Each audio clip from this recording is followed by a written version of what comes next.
ಹೆಣ್ಣಾಗಿ ಹುಟ್ಟೋಗಿಂತ ಮಣ್ಣಾಗಿ ಹುಟ್ಟಿದರೆ ಮಣ್ಣಿನ ಮ್ಯಾಲೊಂದು ಮರವಾಗಿ,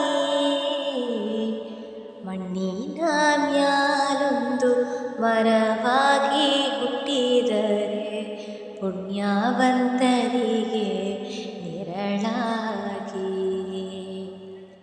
ಕಾಶಿಗೆ ಹೋಗೋಕೆ ಏಸೊಂದು ದಿನ ಬೇಕು, ತಾಸೊತ್ತಿನ ಹಾದಿ ತವರೂರು, ತಾಸೊತ್ತಿನ ಹಾದಿ ತವರೂರು. ಮನೆಯಾಗೆ ಕಾದು ಕುಂತಾಳೆ ಹಡೆದವ್ವ. ಹೆಣ್ಣು ಹಡೆಯಲು